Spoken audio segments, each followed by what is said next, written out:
Hi friends எல்லாரும் எப்படி இருக்கீங்க எங்க குழந்தைகளோட அங்கன்வாடியில இன்னைக்கு ஓணம் ஃபங்க்ஷன் நடத்துனாங்க ஓணம்னாலே ஓணத்துக்கு சாப்பாடு தான் ஸ்பெஷலா இருக்கும் சாப்பாடு கூட விதவிதமா கூட்டு குழம்பு அப்படினு எல்லாமே இருக்கும் எங்க குழந்தைகளோட அங்கன்வாடியில வந்துட்டு எல்லா வீட்ல இருந்து ஒவ்வொரு திங்ஸா கொண்டு கொடுத்து எல்லாரும் சேர்ந்து சாப்பிட்டோம் எங்களோட குழந்தைகளுக்கு பாயாச ரெசிபி கொடுத்திருந்தாங்க நாங்களும் பாயாச ரெசிபி ஒரு 30 பேருக்கு கணக்கிட்டு பாயாசம் வீட்ல செஞ்சோம் பாயாசம் செய்யறதுக்காக நாங்க 1 கிலோ சேமியா வாங்கி இருந்தோம் அந்த சேமியாவோட பேக்கெட் ஓபன் பண்ணி இந்த சேமியாவை அப்படியே கையில எடுத்து குட்டி குட்டியா இந்த மாதிரி உடைச்சு எடுத்துக்கிட்டேன்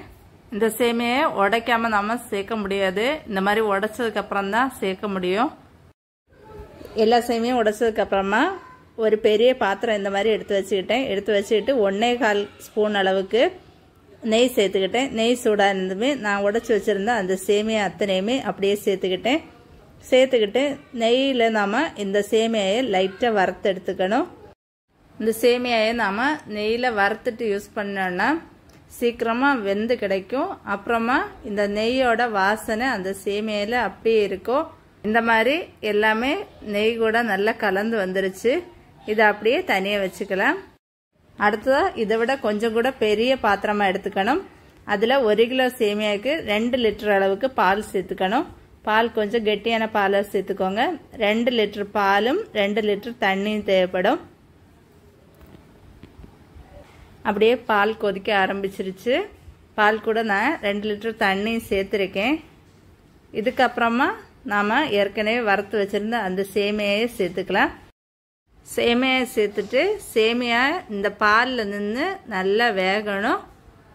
நாம வந்துட்டு எப்பவும் கலந்து விட வேண்டாம் அடிக்கடி கலந்து விட்டா போதும் அடி பிடிக்காத மாதிரி நல்ல அடியில நல்லா கலந்து விடுங்க பாயசானனால கண்டிப்பா அடியில பிடிக்கிறதுக்கு சான்ஸ் இருக்கு நம்மளோட இந்த சேமியா நம்ம ஏற்கனவே நெய்யில வறுத்திருந்தோம் இப்போ அந்த பால் கூட அது வேகும் போது அதனோட ஃப்ளேவர் அந்த அளவுக்கு சூப்பரா இருக்கு ஃப்ரெண்ட்ஸ் சேமியா 10-15 நிமிடத்திலேயே நல்லா வெந்துடும் நல்லா வெந்ததுக்கு அப்புறமா நான் ஏற்கனவே ஜவ்வரிசி வந்துட்டு வேக வச்சிருந்தேன் இந்த கண்ணாடி பதம் மாதிரி இருக்கு பாருங்க இந்த அளவுக்கு நல்லா வெந்திருக்கு இது அப்படியே சேமியா வெந்ததுக்கு அப்புறமா மட்டும்தான் சேர்த்துக்கணும் 1 கிலோ சேமியாவுக்கு 200 கிராம் அளவுக்கு ஜவ்வரிசி எடுத்துக்கிட்டேன் அதையுமே 1 லிட்டர் தண்ணியில வச்சு வேக வச்சு எடுத்துக்கிட்டேன் அடுத்ததா இதுல நாம தேவையான அளவு சர்க்கரை சேர்த்துக்க போறோம் சர்க்கரை 1.25 கிலோ அளவுக்கு சர்க்கரை சேர்த்துக்கணும் 1 கிலோ சேமியாவுக்கு 1.25 கிலோ சர்க்கரை ரொம்ப கரெக்டா இருக்கும் எல்லாத்தையுமே கலந்துட்டு நல்லா இந்த மாதிரி கலந்து விட்டுக்கலாம் அடுத்தது இந்த சேமியாவில் இன்னும் கொஞ்சம் கூட டேஸ்ட் அதிகமாக்குறதுக்காக நான் கொஞ்சமா மில்க் மேடு சேர்த்துருக்கேன் இது ஆப்ஷனல் தான் உங்களுக்கு பிடிச்சிருந்தா மட்டும் சேர்த்தா போதும் இல்லைன்னா நாம சேர்த்த சர்க்கரை பால் எல்லாமே போதுமானது மில்க் மேடு சேர்த்தோன்னா இன்னும் கொஞ்சம் கூட க்ரீமியா இருக்கும் பிடிச்சிருந்தா கண்டிப்பா சேருங்க நல்லா இருக்கும் கடைசியா நான் இந்த அளவுக்கு ஏலக்காயும் தட்டி நல்லா கலந்து விட்டு எடுத்துக்கிட்டேன் இனி நாம இதுல வந்துட்டு நெய்யில நமக்கு பிடிச்ச மாதிரி நட்ஸ் எல்லாம் வறுத்து சேர்த்துக்கணும் நெய் வந்துட்டு உங்களுக்கு விருப்பம் போல சேர்த்துக்கலாம் 25 கிராம் சேர்த்துக்கலாம் 50 கிராம் சேர்த்துக்கலாம் எவ்வளவு வேணாலும் சேர்த்துக்கலாம் நான் வந்துட்டு இந்த நெய்யில வந்துட்டு கொஞ்சமா தேங்காய் துண்டுகளை போட்டு அதையுமே முதல்ல வறுத்து எடுத்துக்கிறேன் இந்த தேங்காய் துண்டுகள் ஆப்ஷனல் தான் விருப்பம் இருந்தா மட்டும் சேர்த்தா போதும் தேங்காய் துண்டுகளை சேர்த்து தேங்காய் துண்டுகளோட கலர் மாறி வந்ததுமே இது கூட கொஞ்சமா நிலக்கடலை அதுக்கப்புறமா கொஞ்சமா முந்திரி சேர்த்துக்கிட்டேன் இப்ப சேர்த்த எல்லாமே நல்லா வறுபட்டுருச்சு அதனோட கலருமே மாறி வந்துருச்சு இப்ப நான் இது கூட கொஞ்சமா கிஸ்மிஸ் கூட சேர்த்து அதையுமே நல்லா வறுத்தெடுக்க போறோம் இந்த கிஸ்மிஸ் வந்துட்டு நம்ம நெய்யில சேர்த்ததுமே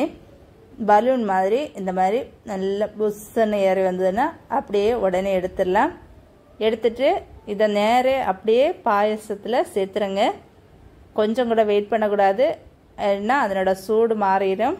அப்படியே பாயசத்துல சேர்த்துருங்க ரொம்ப கவனமா சேர்த்துருங்க அதுவுமே சூடா இருக்கும் ரெண்டுமே ரொம்ப சூடாக இருக்கும் ரொம்ப சூப்பரா நம்ம சேமியா பாயசம் ரெடி பண்ணி குழந்தைக்கு அங்கன்வாடியிலே கொடுத்து விட்டு நாங்களும் சாப்பிட்டோம் ரொம்ப டேஸ்டா இருந்தது ஃப்ரெண்ட்ஸ் ஒரு சின்ன டிப்ஸ் ஃப்ரெண்ட்ஸ் அதவா உங்களுக்கு இதுல தண்ணி வந்துட்டு குறைவா இருந்துச்சுன்னா கொதிச்சிட்டு இருக்கக்கூடிய தண்ணி அல்லது கொதிச்ச பால் எது வேணாலும் சேர்த்து தண்ணியோட அளவை ஈக்குவல் பண்ணிக்கோங்க. ஃப்ரெண்ட்ஸ், மறக்காமல் எங்கள் சேனலை சப்ஸ்கிரைப் பண்ணி சப்போர்ட் பண்ணுங்கள்.